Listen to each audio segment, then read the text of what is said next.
ক'ত যাব লাগিব? কালি আমি এটা নগৰৰ কথা কৈছোঁ, ভগৱতী নগৰ। তাতে ভক্তৰ এটা পীড়া আছে, ঠিক নহ'ল জন্মৰ নগৰ, নাম নৰক নহয় বা নাম নৰক। এতিয়া নৰক কিয় কয়? তাতে এটা অৰ্থ আছে। মনুষ্য শৰীৰ এইকাৰণে শ্ৰেষ্ঠ আৰু মনুষ্য শৰীৰতে পাপ আছে। ও মনুষ্য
উচ্চাৰণ হয় তেনেকুৱা কথাবিলাক মূৰ্খতা কৰিছে আৰু এনেকুৱা কথা কোৱা গৰাকীবিলাকে নৰকক যা ৰাস্তাটো প্ৰশস্ত কৰে।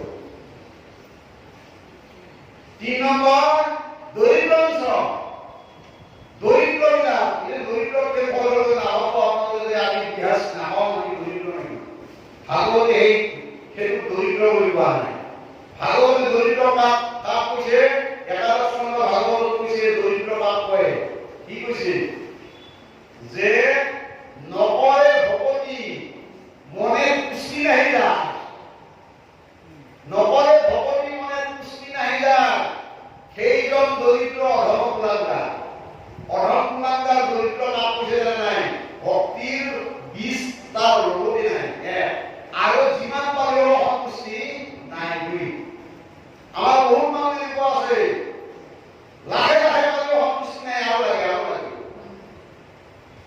অল্পৰে যাৰ তুষ্টি সেইজনেই ধনী মানুহ যাৰ তুষ্টি বুলি শেষ নহয় তেওঁৰ নিচিনা গৰীব মানুহ নাই আমি যদি ভালকে থকা ভৰ্তা কৰি থকা যিমান বেছিভাগ মানুহৰে পুষ্টিটো খুব কম নহয় গতিকে এইটো দৰিদ্ৰ অঞ্চল আৰু এনেকুৱা পুষ্টিহীন মানুহৰ যে আমি যিখিনি পাইছো সেইখিনিতে সন্তুষ্ট হৈ থাকিব লাগে যিখিনি আমি পাইছো সেইখিনিতে আমি সন্তুষ্ট হৈ থকাটোৱে হ'ল পুষ্টি আৰু সেইটোৱে হ'ল নৰকৰ পথৰ পৰা বাচা ৰাস্তা তাৰপিছত কি কৈছে চতুৰ্থটো সজনে স্মৃতি সজনে স্মৃতি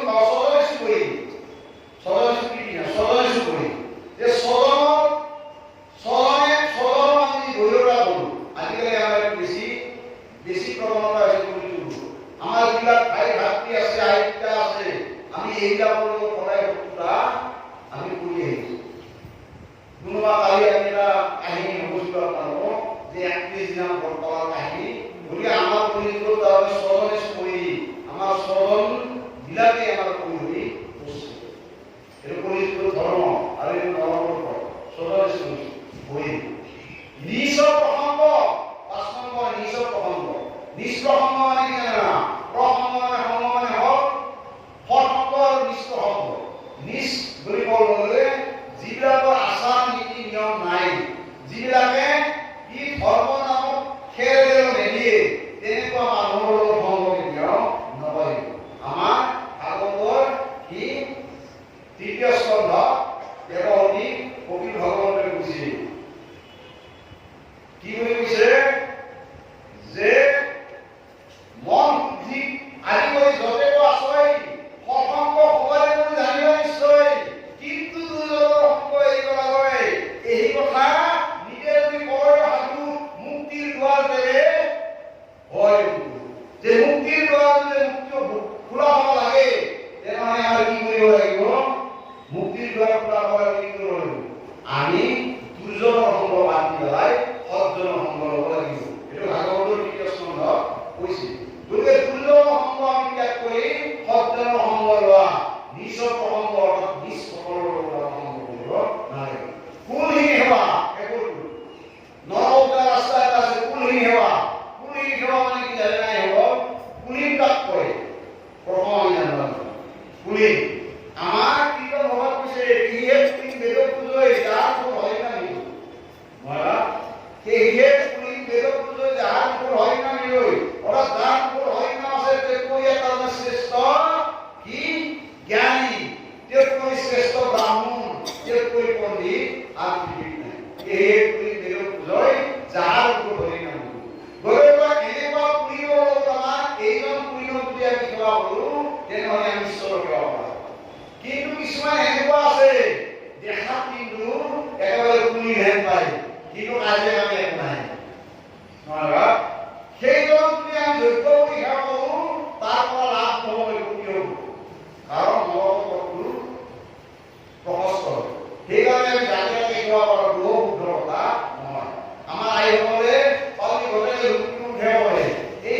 এনেকুৱা বস্তু নহয় সেইটো আমি কুলিৰ সেৱা অপবিত্ৰ হৈ যাব পাৰে নৰকৰ দ্বাৰ হৈ যাব পাৰে সেইকাৰণে সেৱাটো আমাৰ ভক্তি মোৰ প্ৰতি আছে বা তেওঁৰ প্ৰতি মোৰ ভক্তি আছে তেওঁৰ প্ৰতি মই আন্তৰিকভাৱে সেৱা জনালে যথেষ্ট কিন্তু আমাৰ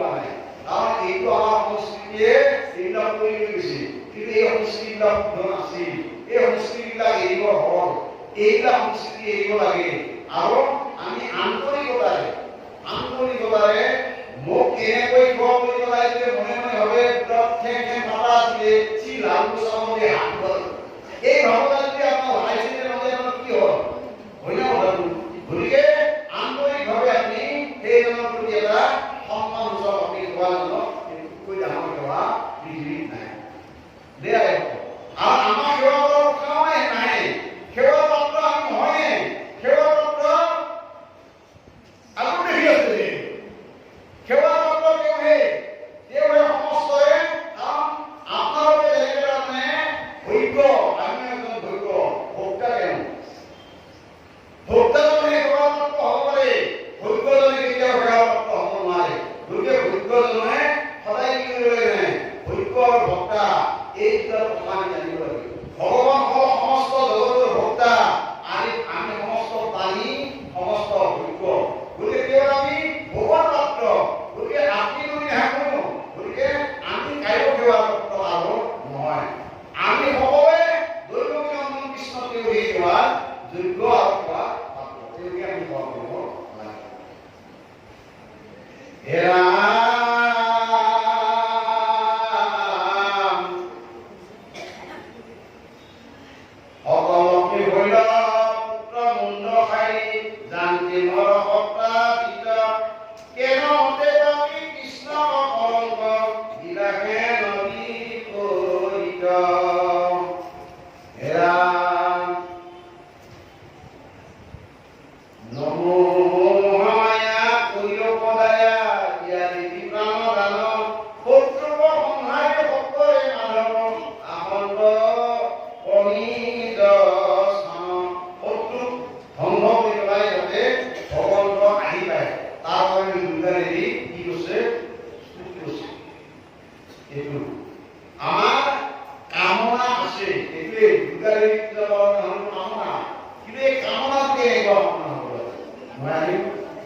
যদি আগফালে আকৌ কি মাত্ৰ কৃষ্ণ আহে হাতীৰ লগত নাই আপোনালোকে নাম্বাৰটো উলিয়াই দিব লাগে না কি কৰিবা কৃষ্ণ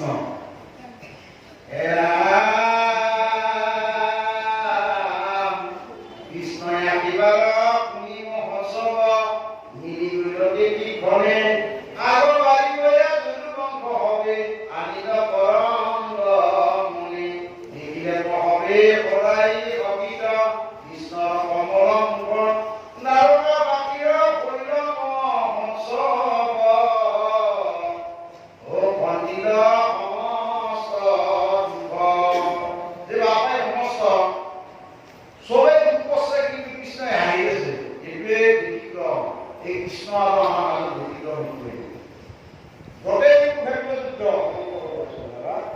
কুৰুক্ষেত্ৰ যুদ্ধ সকলে যুদ্ধৰ চেষ্টা সকলে যুদ্ধ কৰি পেলাই কষ্ট কৰি আছে কিন্তু বিচিক মাছক কৰি আকৌ চক্ৰখান লৈ একবাৰে অৰ্জুনৰ ৰথৰ মাছ লৈ হাতত লৈ মাত্ৰ কৃষ্ণই হাঁহি হাঁহি চাৰিওফালে ঘূৰি আছে আচলতে কিছুমান যে আধ্যাত্মিক মানুহে কৃষ্ণই কোনো কাৰণতে ঈশ্বৰ হ'ব নোৱাৰে সেইকাৰণে শিশুসকলক ঈশ্বৰ বুলি নাভাবে এই ঈশ্বৰ কিমান দুখৰ দিনত হাঁহে এইটো কেনেকৈ ঈশ্বৰ সেইটোৱেই ঈশ্বৰ কাৰণ দুখৰ দিনত হাঁহিব পৰাটোৱে কি কম সেইটোৱে ঈশ্বৰ পুত্ৰ আৰু সেইকাৰণে গোটেই গাঁওবাসী কান্দিছে কৃষ্ণই হাঁহিছে আৰু সেই হাঁহি কিন্তু নাহক আপোনালোকে যে কামপুৰি পাৰ কাৰণে নহয় এইটো কৃষ্ণৰ স্বভাৱ কাৰণ কৃষ্ণৰ দুটা গুণ আছে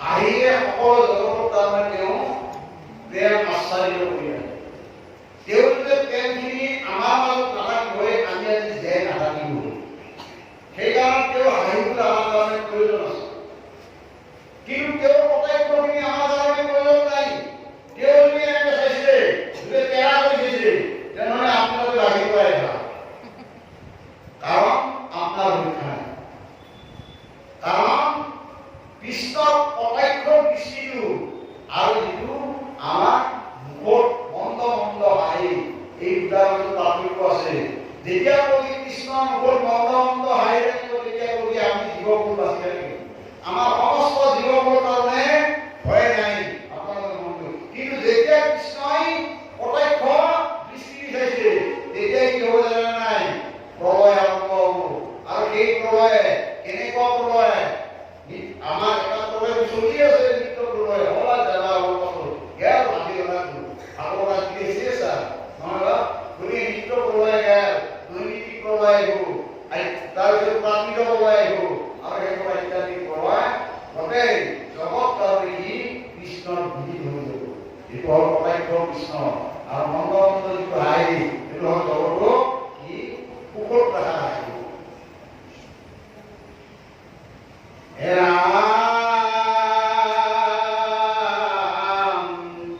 কৃষ্ণই আহিবাৰ আগবাঢ়ি গয়া সহবে আনিল এৰা ধৰিব কি ৰহিনী অসুৰে বয়াদি এৰাই অকয় পাৰ মৰ নেনাইল হাৰাই পাৰ পাইল হৰিক কৈল হবাৰ যে বৰা ভূতি হাৰাই দিছে নহয় যে আমাৰ ভূতে বৰা ভূতি হাৰাই এৰি হ'ল কিন্তু 20 বছৰ পাছত যেতিয়া ঘৰে গৈ হবি না নহয় এনেকুৱা আমাৰ ঘৰত বহুত হৈ আছে যে আমাৰ ল'ৰা ছোৱালী আমি এৰি দিছোঁ আমাৰ বহুত আমাৰ আইসকলৰ স্বামীও এনেকুৱা বহি থাকে কিন্তু হঠাৎ কোনোবাই আহিব আহি মানে আমাৰ বাটৰ বাবে জানে আমাৰ এটা ঘটনা ঘটিছিল একবাৰ আমাৰ মনত বুলি এজন চাহ দোকানী আছিল এই দোকানীটো এটা 3 মাহ হ'ল হলে কি হয় না হস্পিটেলত নি মৰা গৈছোঁ ঘৰতে আমাৰ খাইছা নাই গুচি আহিল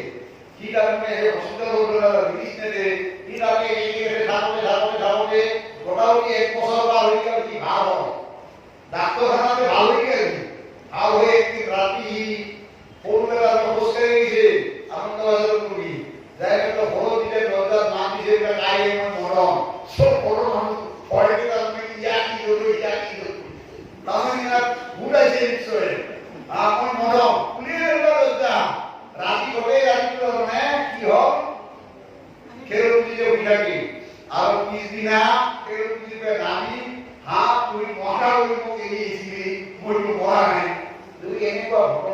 ঠিক তেনেকৈ কৃষ্ণক আচলতে সকলোবিলাকে ভাবছিল যে মৰিম, ইয়াক মৰা বুলি এৰি দিছিল। কিন্তু সেই মৰাই যেতিয়া যদুকৰ আলুঠীয়া দি আৰু যদুকৰ সেই সৰ্বশ্ৰেষ্ঠ নায়কজন তেতিয়া কি হ'ল, সমস্ত যদুকৰবাসীৰ মনত টান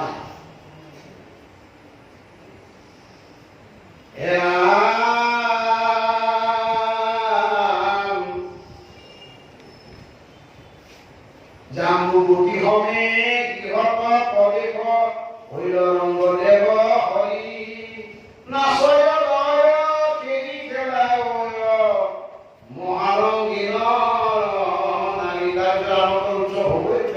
বিয়া আহিলেও আনন্দ আছে। আজিকালিতো আইসকল ডেন্স পিছে না কি কয়, বিয়া আহিলে আইসকল দেখভাল কি নালাগে কৈ দিম।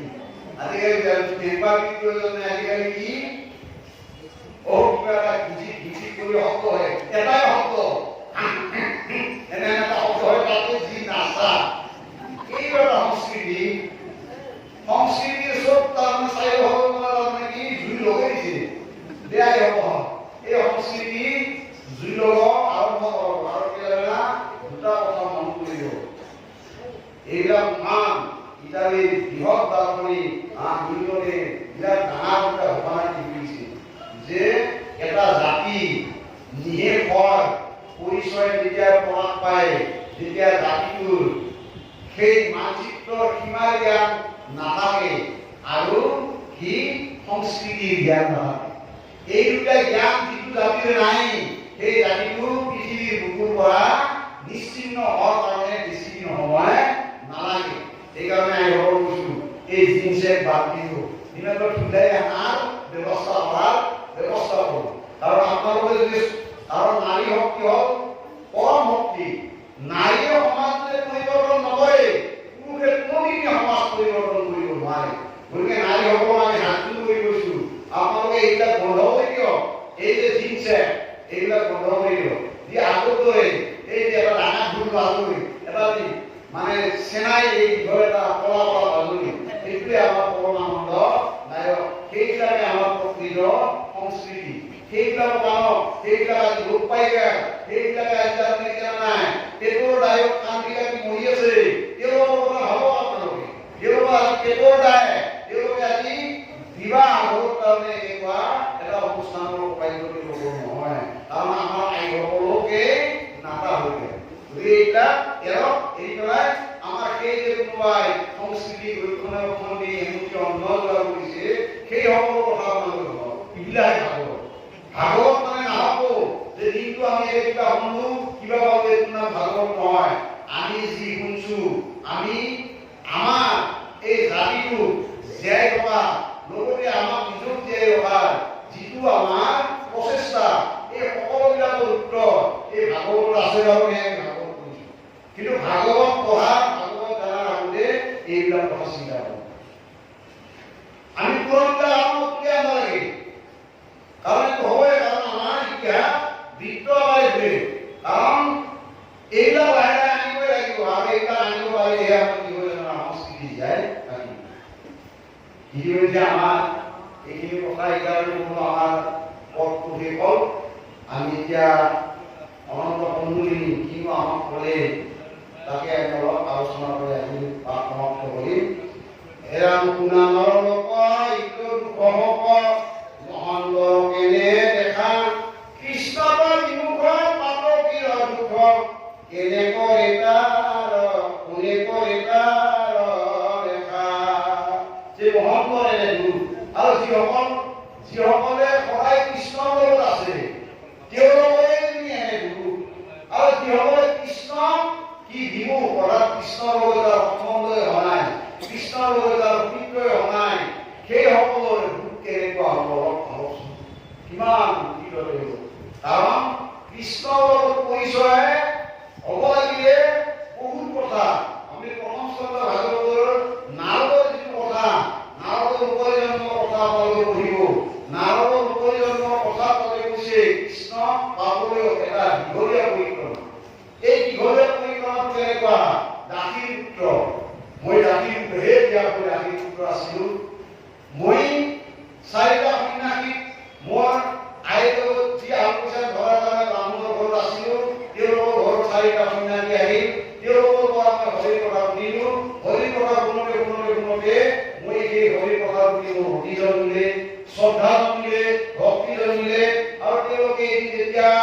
বাৰিষা কাল গুচি গ'ল, ঘূৰি আহিব, তেওঁলোকে গুচি যাবলৈ ক্ষুদ্ৰ হওঁতে তেওঁলোকৰ মই ভৰিত খামুচি ধৰি গ'লো যে এই গুৰুসকল মোক অনাথ কৰি নাযাবা, মোক আপোনালোকে কিবা নিদিবা। আৰু তেতিয়া সূৰ্য মন্ত্ৰ অৱলম্বন গালো, সৰ্বধৰ্ম পৰিত্যাজ্য মামেহ শৰণং ব্ৰজ সৰ্ববাণী গচ্ছামি মা শুচঃ। এই কথাখিনি তাক ক'লে নাৰদক। আৰু নাৰদে এই কথাখিনিকে হৃদয়ঙ্গম কৰি তেওঁ দিনে ৰাতি ঈশ্বৰ চিন্তাত নিমগ্ন হ'ল। আৰু এনেকৈ চিন্তা কৰি থাকোঁতে থাকোঁতে সমস্ত মন দূৰ হ'ল।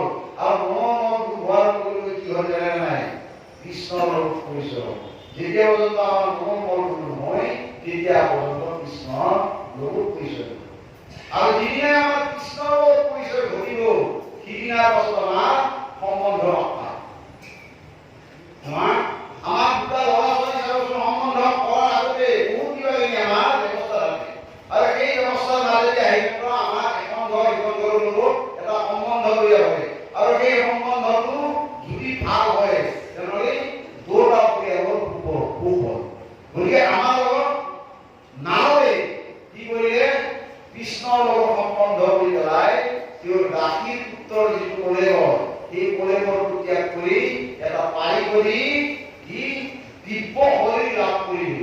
আৰু আমি সেইকাৰণে দ্বিজন্মা, যে আমাৰ দ্বিজ বুলি কয়, দ্বিজ মানে ব্ৰাহ্মণ আপোনালোকে নহয় নেকি? আপোনালোক সকলোৱে আমি সকলোৱে ব্ৰাহ্মণ, কিন্তু আচলতে প্ৰকৃতাৰ আমি ব্ৰাহ্মণ নিচিনা আমি নিজে নিজৰ শাস্তি চাব লাগিব। কাৰণ কিয়?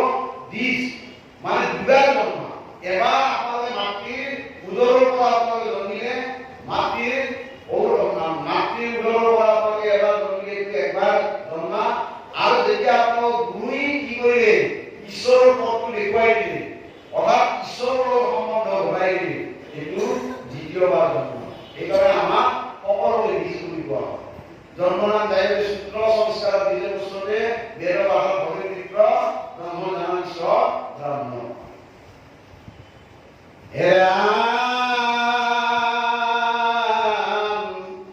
কৃষ্ণ হেন জানি ঘৰ সংসাৰ দুখত নমাৰিবায়াৰ দেৱে, কৃষ্ণই অৰুণ চৰণ যুগল আপত্তি ধৰি দেৱে।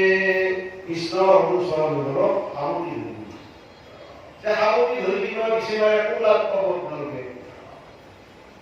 দাৰবাসী যেতিয়া ঘৰলৈ পাইছিল আপত্তি ধৰিছিল, আমি এই কৃষ্ণকো লাভ পাওঁ নহয়।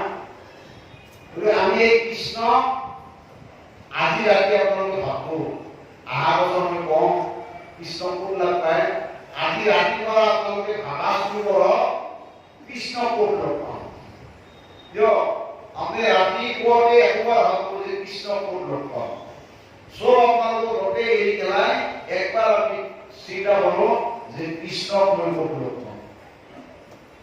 এই কথাটো ভাবি ভাবি ভাবি ভাবি একদিন কৃষ্ণক লগ পাব, বুজিছে নে নাই? সেইকাৰণে আমি যেতিয়া ৰাতি শুওঁ, খোৱাৰ সময়ত আমি যেতিয়া শুওঁ, আমি নীতি নিয়মৰ কথাখিনি কবাই থাকো। খোৱাৰ পিছত ভগৱন্তৰ চৰণ কৰো যে ভগৱন্ত প্ৰভু, যে আমি কলিযুগৰ মানৱ, আমাৰ জ্ঞান আমি অলপতে গাইলো জ্ঞান শূন্য একটি জাতিয়ে। এই যে আমাৰ জ্ঞান শূন্য, আমাৰ জ্ঞানৰ পৰিসৰ একেবাৰে শূন্য।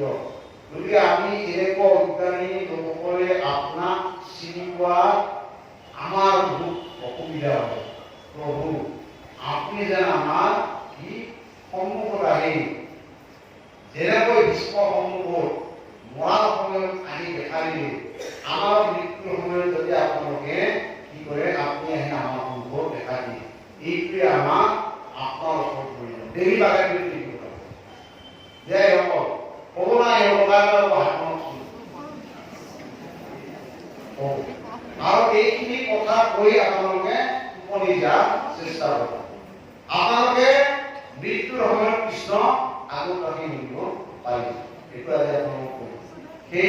সেইকাৰণে আমি যিহেতু আমি ধাৰবাসী নহয়, আমি কৃষ্ণ সন্মুখতে দেখা পোৱা নাই।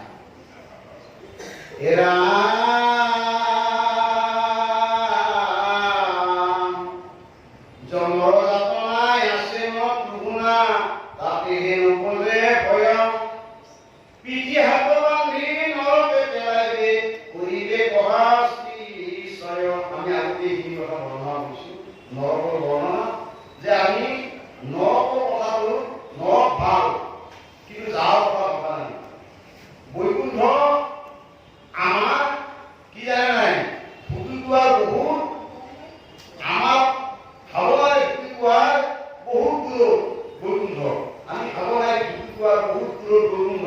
কিন্তু তাকে যাওয়ার তথাপিও একবার হেঁপা হব লাগে যে তাকে যাওয়ার একটা হেঁপা আছে।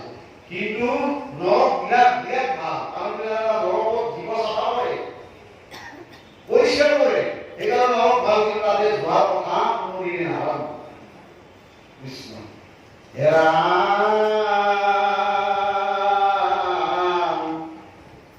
যিটো মুখে হৰি নাম নুশুমৰে দিঠা বলে আনৰ মানি চৰণ চন্দ্ৰে দান্ত হয় পাছে জিভাকা তিৰে টানি নৰুকা।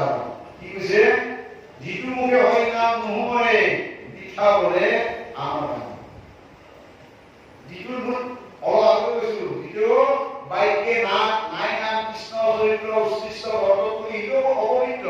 অৰ্থাৎ যাৰ মুখত হৰি নাম নাই, তাৰ মুখেৰে উৎকৃষ্ট বৰ্ত, বেলেগ নহয়। হৰি নাম নহয়, হৰি নাম যাৰ মুখত দিনটো একবাৰ হ'ব নাই, জানো টিকেট চোৱা ভাগ সেইটো গাটা চোৱা ভাগ গাটা বুজিলে না? আমাদেৰ গাঁৱৰ মানুহ বুজি নাপায়। আমাৰ গাঁৱত একটা গাটা হাতি গৈছে আগতে আহি আহি এতিয়া নাই চুৱে কি বুলি কয়, তাতে যিমান বেয়া বস্তু আছে ঘৰখনত তাতে আৰু তাকে যাই গৈছে কি গান গাই কি এনে চলি পিনে ভুল হৈ গৈছে ইয়াৰে ঘৰটা। এইটো উৎকৃষ্ট বৰ্ত, বুজিছে না? গতিকে এই উৎকৃষ্ট বৰ্ত বুলি কালৰ তুলনা কৰা যিটো মুখে নাই নাম কৃষ্ণ চৰিত্ৰ, যাৰ মুখত কৃষ্ণ চৰিত্ৰ আৰু গুণনাম নাই। হে ৰাম তপ্তশালা বাই কাণত বিন্ধিবে নুশুনিলে হৰি কথা আমোদৰ শাস্তি কৰিবে প্ৰতাপ কৰিবে কোনো ব্যৱস্থা এনজনপুৰ মনত শুমৰি কেনমতে যাহা ইন্দ্ৰ আনব নোৱাৰা প্ৰবন্ধ কৰিয়া নগলা কেনে গোবিন্দ। এনেকুৱা দুখ কষ্ট যন্ত্ৰণাৰ কথা ভাবি চিন্তিও যদি আমি গোবিন্দৰ নামটো নলওঁ, তাতকৈ আৰু আমাৰ ঠিক জীৱন এই মনুষ্য শৰীৰটোৰ কিবা আছে নেকি? এনেকুৱা ভিক্ষা আমি পাব লগা ইয়াতকৈ আৰু কিবা বস্তু নাই বুলি আমি ভাবোঁ। কাৰণ আমাৰ ভগৱতৰ মান ভগৱান বেলেগত নাই, এটাতে আছে। যদি আমি কি হে নহয় দুৰ্দিন বলয় মেঘাচ্ছন্ন নহয়, দুৰ্দিন মেঘে আন্দোলন থকা দিনটো দুৰ্দিন নহয়, সেই দিনটোৱে আমাৰ ভগৱতৰ কাৰণে দুৰ্দিন। যিদিনা আমি হৰিৰ কথাৰ পৰা বঞ্চিত হলো, সিদিনাই জানিব আমাৰ ভগৱতৰ দুৰ্দিন। হে ৰাম গোবিন্দ নামে নৰক তাৰিবে জানি ধৰাই প্ৰচিদ্ধে অনন্ত পাণ্ডৰী পঢ়ে নাই হৰিব লাভাল মুঠে। আৰু কি কৈছে? কেৱল শব্দৰ কচু হৰিবলা ভাল মতে, যে আমি আজি ভাবে ভাল মতে হৰি গলো। কৃষ্ণ হৰি ৰাম হৰি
ধৰিছো গোবিন্দ নামেকে নৰক তাৰিবে জানি ধৰাই এক চিত্ত অনন্ত মণ্ডলী পঢ়ে নাৰী হৰিব লাভাল মত কৃষ্ণ অংগ গুৰু হৰি ৰাম ৰাম ৰাম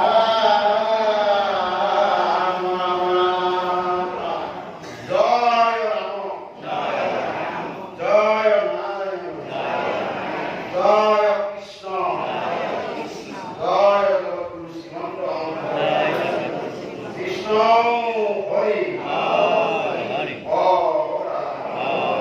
অপৰাধ বিনাশন অপৰাধ হৰি মুখৰ ৰক্ষা পুৰুষৰে ৰাম মুখৰ ৰক্ষা পুৰুষৰে কৃষ্ণ হৰি নমস্কাৰ গাব শ্ৰীমন্ত